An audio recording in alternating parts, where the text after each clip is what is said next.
زندگی کیسے گزارنی ہے۔ میرے نبی کی زندگی کا دوسرا رخ کہ بطور انسان زندگی کیسے گزارنی ہے، مرد عورت ہے، زندگی کیسے گزارنی ہے۔ پہلا رشتہ جو قائم ہوا دنیا میں وہ ہے خامد اور بیوی، حضرت آدم اور حوا کا نکاح ہوا۔ اللہ تعالیٰ نے عورت کو کمزور بنایا تو پہلے دن سے اس کو عزت اور احترام دیا تاکہ ساری زندگی اس کمزوری سے ناجائز فائدہ نہ اٹھایا جائے بلکہ اس کو عزت دی جائے۔ کہ آدم علیہ السلام کے لیے مٹی اکٹھی کی، پانی ڈالا، گوندھا اور ایک اسٹیچو بنایا اور ڈال دیا۔ جب وہ خشک ہوا اس میں روح ڈالی اور پھر وہ ننگے بدن تھے، پھر ان کو جنت کے کپڑے پہنائے اور جنت میں ڈال دیا۔ اس کائنات کا حسن بھی عورت سے ہے اور جنت کا حسن بھی عورت سے ہے۔ حضرت آدم علیہ السلام جنت میں، لیکن بابے جی دا دل ہی نہیں لگتا، کلے کلے ہی ٹرے پھر دیں۔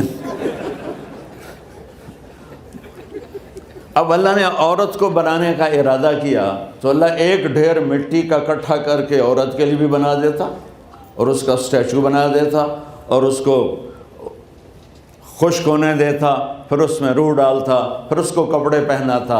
آپ حیران ہوں گے، سبحان اللہ، اللہ نے ایسا نہیں کیا۔ آدم علیہ السلام سوئے، آنکھ کھلی تو دیکھا ایک خوبصورت حسین عورت۔ یہ بات اکثر لوگوں کو معلوم ہوگی کہ یوسف علیہ السلام دنیا کے حسین ترین انسان تھے، اور یہ بات شاید کسی کو معلوم نہیں ہوگی کہ دنیا کی سب سے حسین خوبصورت عورت حضرت حوا ہے۔ حوا جن پر بڑھاپا آیا ہی نہیں، 1000 سال کے قریب زندگی گزاری، بڑھاپا نہیں آیا۔ حضرت آدم اور حوا قریب قریب عمر تھی۔ حضرت آدم کی عمر تو کتابوں میں مل جاتی ہے 1000 برس، لیکن حضرت حوا کی عمر کتنی تھی یہ کہیں پڑھنے کو ملا نہیں، اس لیے میں اندازہ کرتا ہوں کہ قریب قریب ہوگی۔ بڑھاپا نہیں آیا، بیماری نہیں آئی۔ اور حضرت حوا کو مینسز بھی نہیں آتے تھے۔ یہ عجیب بات آپ کو بتاؤں، اللہ نے اتنا جنت کا ان کے اندر نمونہ رکھا۔ تو جب حضرت آدم کی آنکھ کھلی تو دیکھا ایک حسن کا پیکر، انہوں نے تو جنت ہی بھول گئی۔ کہنے لگے یا اللہ ہن دل ٹھریا جا کے،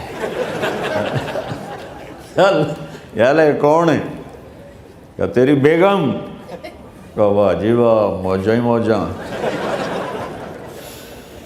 تو اللہ تعالیٰ نے نکاح پڑھایا۔ سبحان اللہ، اپنے نبی کی شان دوبارہ سنو۔ تو اللہ نے کہا آدم اپنی بیگم کا مہر ادا کرو۔ تو وہ پوچھنے لگے کیا مہر ہے؟ دیکھو ایک بات سنو، مہر کسی کی بیٹی کی قیمت نہیں ہوتی۔ $1 ہو یا $1 ٹریلین ہو، بیٹی کی کوئی قیمت نہیں ہوتی۔ یہ ایک نشان ہے کہ اس بچی پر اب یہ جو خامد ہے وہ موت تک خرچہ اس کے ذمہ ہے، بیوی کے ذمہ خرچہ نہیں ہے۔ خامد کما کے لائے گا اور اپنی بیگم کو کھلائے گا، اور بیوی گھر کی ذمہ داری نبھائے گی۔ تو خیر وہ الگ بات چلی جائے گی۔ اللہ تعالیٰ نے کہا کہ مہر ادا کرو۔ کہا جی کیا مہر ہے؟ تو میرے اللہ نے کہا تیری نسل میں میرا آخری نبی آئے گا، اس پہ ایک دفعہ درود پڑھ دے، یہ مہر ہے۔ اچھا، شروع دن سے ہے کہ میں نے قبول کیا۔ قبول کیا کا مطلب ہے کہ میں اس لڑکی کو قبول کر رہا ہوں، اس کی کمیوں کے ساتھ بھی خوبیوں کے ساتھ بھی۔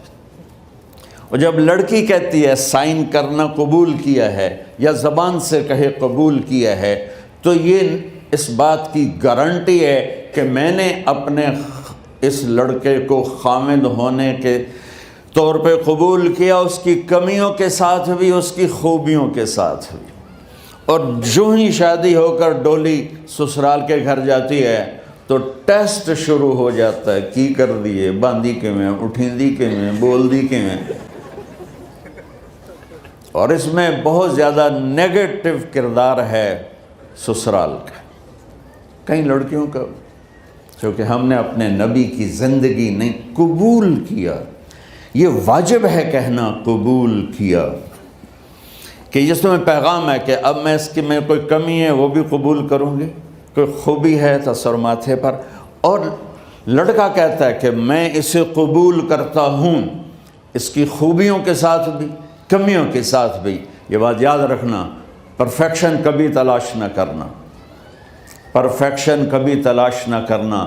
اللہ نے 100 نمبر نہیں مانگے، 51، ایک نمبر اوپر ہو گیا۔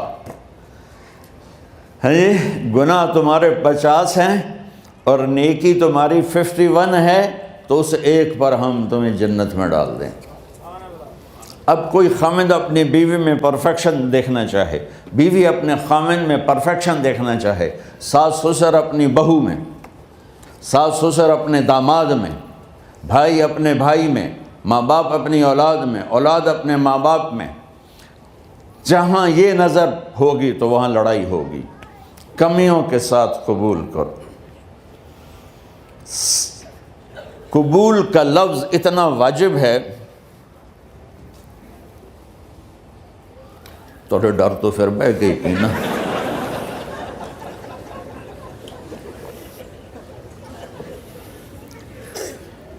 قبول کا لفظ اتنا ضروری ہے کہ اس کے بغیر نکاح ہی نہیں ہوتا۔ میں یہ کئی جگہ لطیفہ سنا چکا ہوں، اور واقعی قصہ بھی ہے، ایسے لطیفہ نہیں ہے۔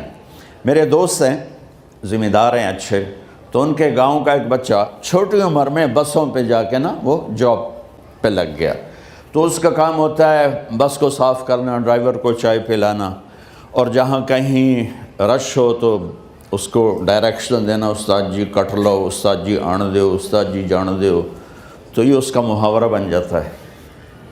اب اس کا نکاح ہوا تو مولانا صاحب نے کہا بھائی عبد الرحمن، میں فرضی نام لے رہا ہوں، نام مجھے اس کا یاد نہیں، عبد الرحمن زینب بنت اسلم نو تیرے نکاح دیتا 500 مہر تو قبول کیتا؟ تھوڑی دیر سوچ کے کہندا جی آن دیو۔ اس نے ساری زندگی آن دیو ہی سیکھا تھا، تو اس کے بھائی نے اس کو نہیں ماری، تو کہنے لگا جی جان دیو۔ مولانا صاحب نے کہا آن دیو جان دیو نال کم نہیں بننا، تو آگا میں قبول کیتا۔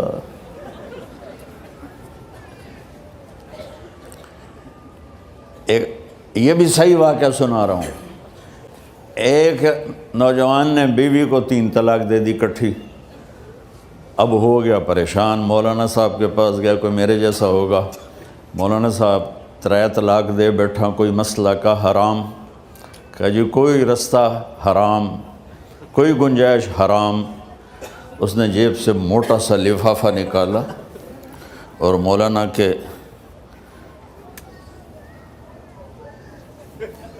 جا نماز کے نیچے ڈال دیا، کہ مولانا صاحب کوئی گنجائش؟ کہ ہن تو سوچنا ہی پوے۔ کی آکھیا ہی تو اپنی بیگم نو؟ اس آکھیا جی میں آکھیا ہی 3 طلاق۔ اس آکھیا مبارک ہوئے طلاق نہیں ہوئی۔ میں آکھیا جی او کی میں؟ آکھیا او جڑا یہ طلاق ہے عربی دا لفظ، اس سے چاکھنا پمدا ہے طلاق۔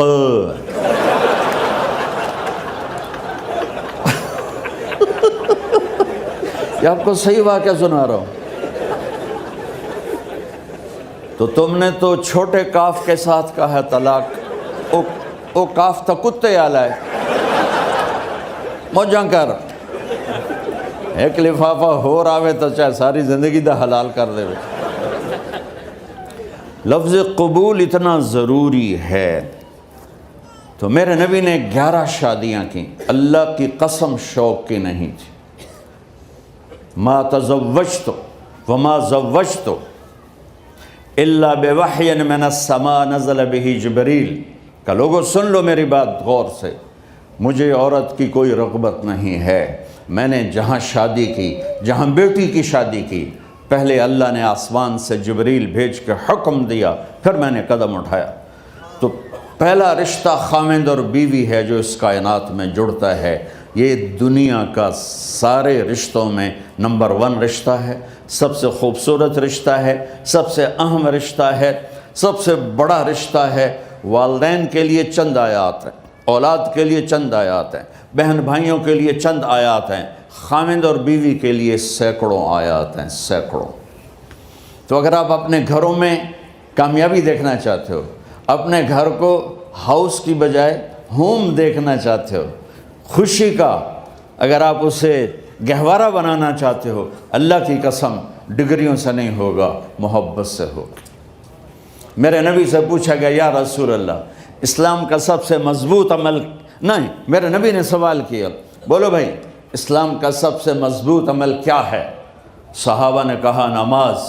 نہیں، سبحان اللہ، ابھی میں نماز کی کتنی اہمیت بتا چکا ہوں۔ انہوں نے عرض کیا جہاد، آپ نے فرمایا نہیں۔ تو صحابہ نے عرض کیا روزہ، آپ نے فرمایا نہیں۔ اللہ اکبر۔ کہ یا رسول اللہ حج، آپ نے فرمایا نہیں۔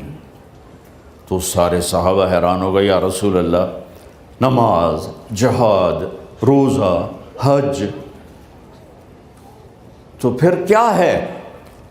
اب سننا سارے بہن بھائی، مستورات، بچے بچیاں، آپ نے فرمایا اسلام کا سب سے مضبوط اور بڑا عمل ہے آپس میں اللہ کے لیے محبت کرنا۔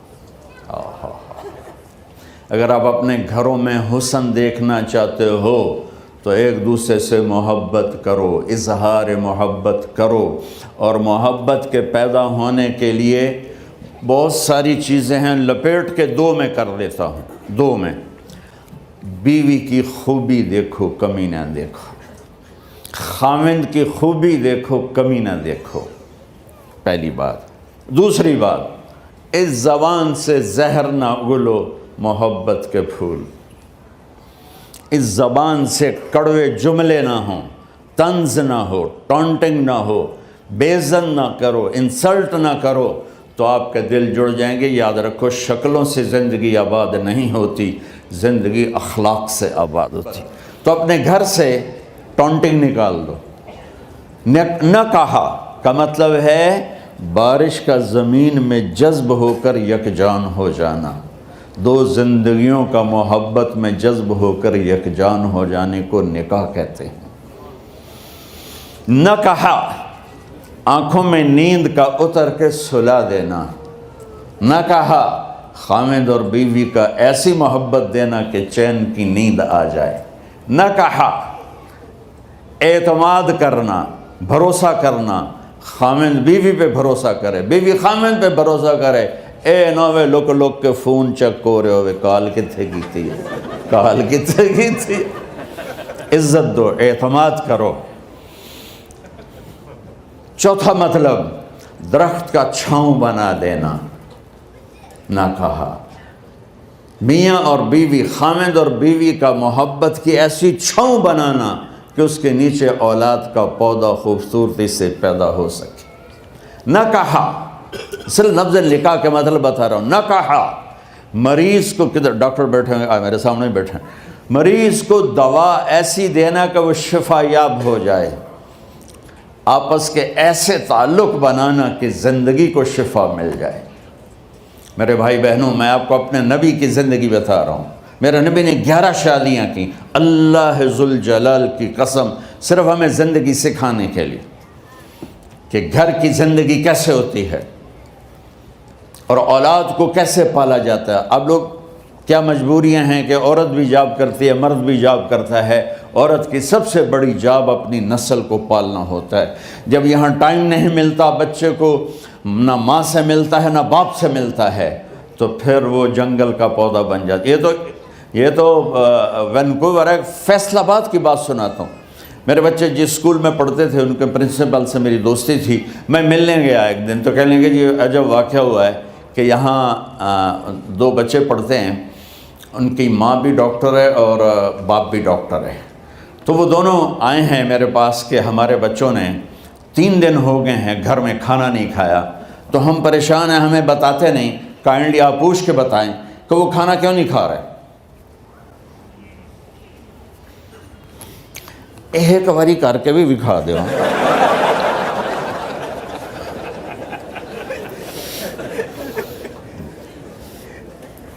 ہمارا دین اتنا خشک نہیں، ہمارے مولوی صاحبان نے زیادہ خشک بنا دیا. تو انہوں نے دونوں بچوں کو بلایا.